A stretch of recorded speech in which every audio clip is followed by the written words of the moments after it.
Em 1º de julho, o Ministério das Relações Exteriores da Alemanha publicou em seu site oficial o texto de uma decisão segundo a qual o governo federal passará a exigir dos navios que transitam em águas territoriais alemãs documentos de seguro de carga.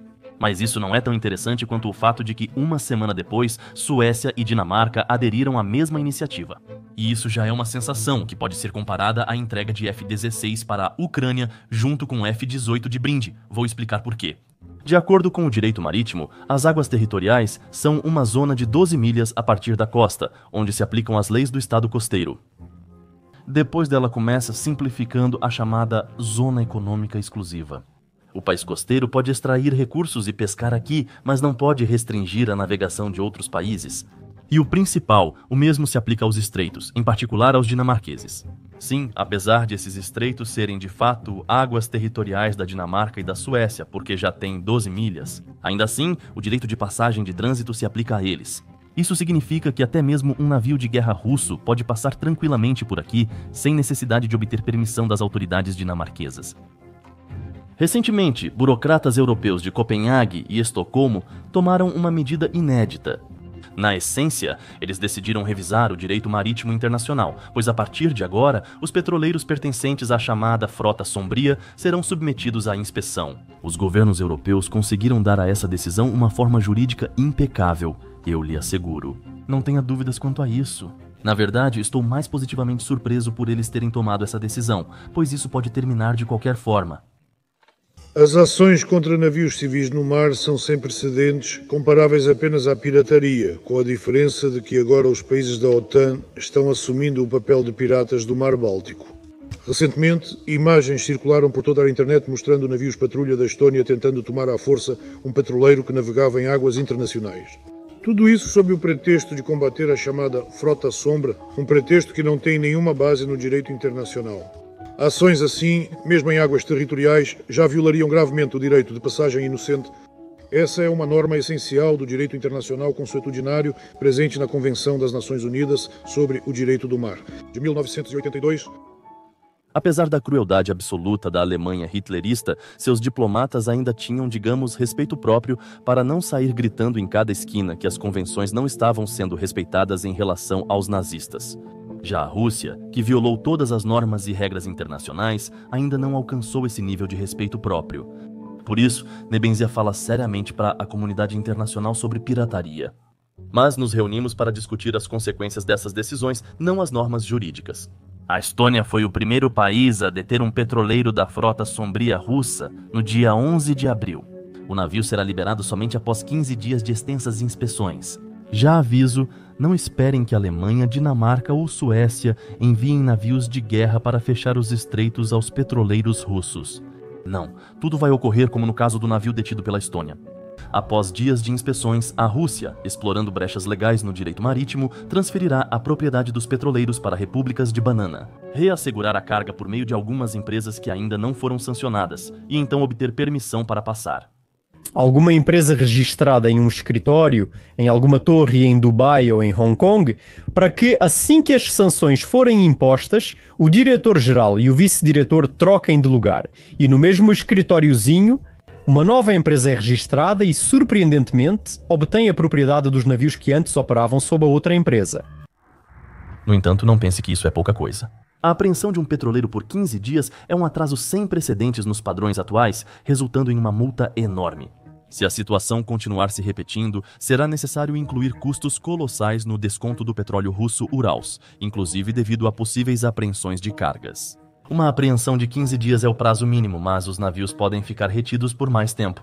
Será que a própria Índia vai querer contratar petróleo que pode ser entregue às suas refinarias com um atraso de um mês? Ou pode nem chegar, já que a Rússia exporta 60% de seu petróleo pelo Mar Báltico. Imagine o tamanho das perdas para o orçamento. Mas você pode questionar, e a reação da Rússia?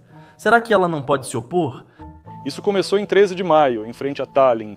Os barcos patrulha estonianos Rayu e Kurvits tentaram encurralar o petroleiro de 244 metros de comprimento que navegava sob a bandeira do Gabão. Com russos na tripulação para águas estonianas, onde poderia ser inspecionado e apreendido, depois que um caça russo Su-35 apareceu na festa, os estonianos decidiram que não precisavam tanto do petroleiro. No dia 12 de maio, a Estônia tentou sem sucesso deter novamente um petroleiro da frota fantasma russa. A Rússia enviou um Su-35 para o local do incidente e Tallinn não se atreveu a escalar ainda mais a situação. Só que dificilmente isso pode ser considerado uma vitória da Rússia.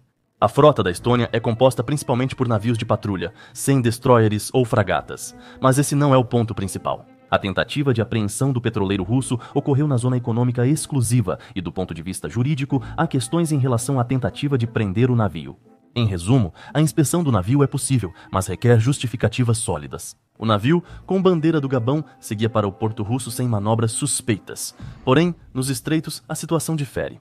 Øresund, o Grande e o Pequeno Belt, são águas territoriais da Dinamarca e Suécia, apesar de serem vias navegáveis internacionais. E lá, a exigência de inspecionar o navio por receio de perigo ambiental da carga é totalmente legal. O pedido, apoiado pelas frotas sueca e dinamarquesa, é duplamente legal. As forças navais reais da Dinamarca estão representadas por, no mínimo, 5 fragatas modernas dos tipos Iver e Absalon.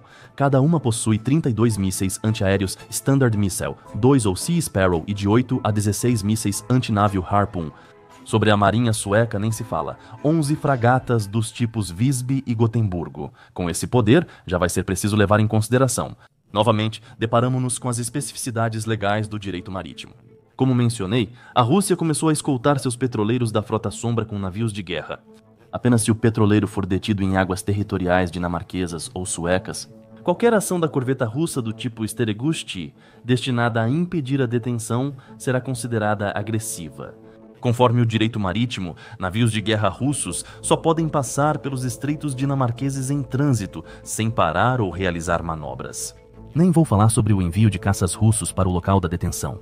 Isso seria considerado uma invasão do espaço aéreo de um país da OTAN, ou seja, a situação para a Rússia é bastante ruim. Ou a Rússia vai ter que engolir a seco a cada detenção ou começar ações militares. Mas isso, claro, é pouco provável. Novos pedidos vão nos ajudar a fortalecer ainda mais a coordenação com nossos amigos e parceiros na região. Nosso objetivo é claro, aumentar a pressão sobre a frota sombria russa e proteger o ambiente no Mar Báltico. Johan Vadeful, ministro das Relações Exteriores da Alemanha, em mensagem no site do Ministério. Há exatamente um ano, o Reino Unido liderou inicialmente a coalizão para combater a frota sombria. Contudo, a revisão das regras de conduta com navios em águas territoriais foi acordada recentemente e a ação conforme as regras adotadas iniciou-se somente após a adesão alemã à iniciativa. E é claro que para implementar a decisão era necessário um locomotiva da União Europeia, que foi liderado por Friedrich Merz. Sua determinação se tornou um fator chave para fortalecer o controle sobre a frota clandestina. Isso não implica que a Rússia perderá 60% de sua receita de petróleo nos próximos 2 meses. Isso aumentará os custos para o Kremlin, mas não impedirá a exportação de hidrocarbonetos. Mas eu contei para vocês sobre essa medida dos líderes europeus por outro motivo. Entendam, o fato é que na estratégia militar russa, uma das tarefas mais importantes é intimidar os aliados de Kiev e convencê-los de que a máquina militar russa é como um rolo compressor a vapor, que vai continuar avançando pelo tempo que for necessário. Não importa a velocidade. O principal é que não dá para pará-la.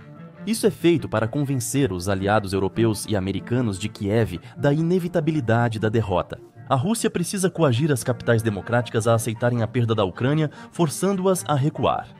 No entanto, a decisão de limitar o transporte de petróleo pela rota do Báltico é um sinal de que os europeus não têm medo e estão prontos para escalar por conta própria. De acordo com Nebenzia, ataques piratas a navios-tanque russos são indubitavelmente uma escalada do conflito. Qual é o motivo de ações tão decisivas por parte da Europa? Bem, há muitas circunstâncias envolvidas aqui. Segundo analistas do Instituto Internacional de Pesquisa para a Paz de Estocolmo pela primeira vez em 5 anos, a Europa se tornou o principal destino das exportações americanas, representando 35% do total. O Oriente Médio se tornou o segundo maior mercado para o complexo militar industrial americano, com 33%. Isso representa uma redução significativa em comparação com os anos de 2015 a 2019, quando a participação da região era de 49%.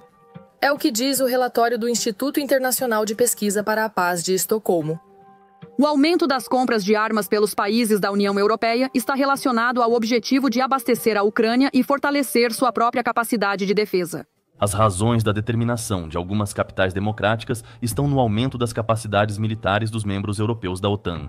Em 2022, a Alemanha gastou 56 bilhões de dólares em defesa. Em 2024, esse número aumentou para 88 bilhões. O Reino Unido aumentou os gastos de 66 para 81, a Dinamarca de 5,5 para quase 10, a Suécia de 7 para 12 e assim por diante.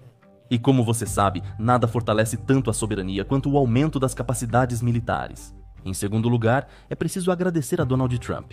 Sim, após seu retorno à Casa Branca, os membros europeus da aliança realmente se interessaram em manter a Ucrânia como parte da arquitetura de segurança europeia. Se antes eles se consideravam intocáveis graças a um aliado transatlântico confiável, agora seria imprudente confiar totalmente nele. Por isso, os preparativos militares práticos dos países membros da OTAN no Mar Báltico são um sinal importantíssimo para a Rússia de que eles não ficarão de braços cruzados. E, em segundo lugar, é um sinal de aliança para Kiev. A Europa não está disposta a deixar a Ucrânia sozinha diante do agressor.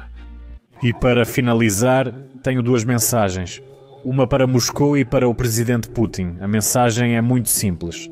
Nós não vamos nos render. Sim, eu entendo que agora tudo isso não soa muito animador para os ucranianos. No momento em que o agressor intensificou o terror com ataques de drones, e esses ataques parecem capazes de abalar a resistência da retaguarda ucraniana. O que a Rússia está fazendo é realmente muito assustador, e as notícias de que já no outono a Federação Russa terá a capacidade de atacar a Ucrânia diariamente com 1000 drones são aterrorizantes. Eu entendo tudo isso, porém é preciso compreender também que qualquer guerra é um processo de modernização da espada e do escudo. O que significa 1000 drones por dia? Em 2024, o grupo hacker Prana Network invadiu servidores iranianos e acessou documentos sobre a venda de drones Shahed para a Rússia. De acordo com os planos para 2023, com a total localização da produção e fornecimento mínimo de componentes iranianos, o custo previsto do Shahed 136 deveria ser de $48.800 por unidade. Vamos supor que a Rússia conseguiu, graças à total localização e à produção em massa, reduzir o custo do produto para 40 mil. Portanto, 1000 drones Shahed diários custam $40 milhões por dia, ou mais de 14 bilhões e meio de dólares anualmente. Isso é cerca de 10% de todo o orçamento militar da Rússia. Embora alguns drones sejam iscas, dá para entender a magnitude dos valores envolvidos. Mas, suponhamos que o Kremlin esteja disposto a fazer esses gastos, vendo a eficácia da tática do terror. A Ucrânia também está aprimorando suas habilidades de interceptação de alvos. Não me refiro aos famosos drones interceptadores, que certamente também terão grande contribuição no combate aos Shaheds. A redução da eficácia dos grupos móveis ucranianos com armas de fogo está relacionada ao aumento recente da altitude de voo dos Shaheds para cerca de 2 km, o que não permite derrubar esses aparelhos com armas de fogo. Ninguém derrubará um drone de $40 mil com um míssil antiaéreo que custa a partir de $1 milhão. O sistema portátil de defesa aérea Piorun custa $1,8 milhão americanos. Porém, a nova tática russa também apresenta desvantagens. A essa altitude, o veículo aéreo não tripulado é facilmente detectado por vários radares em serviço na Ucrânia e é relativamente fácil de ser abatido pela aviação. Um drone voando a 150 km/h é um alvo relativamente fácil. No entanto, surge mais um dilema. O uso de aviação de caça para esses alvos nos céus da Ucrânia é extremamente perigoso. Em 3 anos de guerra, Kiev recebeu diversos sistemas de defesa antiaérea de vários países que ainda não foram integrados em um único sistema nacional de defesa aérea. Essa é uma tarefa bastante complexa, mas está sendo resolvida. Em 31 de maio, o Ministério da Defesa da Ucrânia assinou um acordo para usar o software não comercial da OTAN, o Coalition Shared Data, permitindo que aviões e sistemas de defesa antiaérea ucranianos e da OTAN se coordenem digitalmente. O Coalition Shared Data é um componente-chave do sistema de comando de combate que funciona com base no protocolo LINK-16. Essa tecnologia é usada para o controle operacional da aviação, incluindo os F-16 e Mirage 2000 que a Ucrânia recebeu, assim como para sistemas de defesa antiaérea e antimísseis. Assim que esse trabalho for concluído, a aviação poderá abordar de forma mais sistemática a derrubada dos drones russos. Quero dizer que o problema com os ataques massivos de drones será definitivamente resolvido. Mais precisamente, a taxa de derrubada será tão alta que os investimentos russos no terror não vão se pagar. Portanto, seria presunçoso da parte da Rússia contar que apenas com bombardeios poderá forçar a Ucrânia a se render, ainda mais porque os ucranianos entendem perfeitamente o que significa a rendição para eles. Os mais assustadores são aqueles que agora têm 7, 8 e 9 anos. Porque daqui a 10 anos essa pessoa será um completo canalha, que desde a primeira série será ensinada que tem um inimigo que deve ser destruído. E não haverá nenhum outro sentimento lá. Se os pais dos atuais que viveram na União Soviética ainda estão vivos lá, eles ainda podem dizer algo ocasionalmente. Bem, entre um Varenik e outro, para aqueles que têm 7, 8, 9 anos, isso, me desculpe, é sem esperança.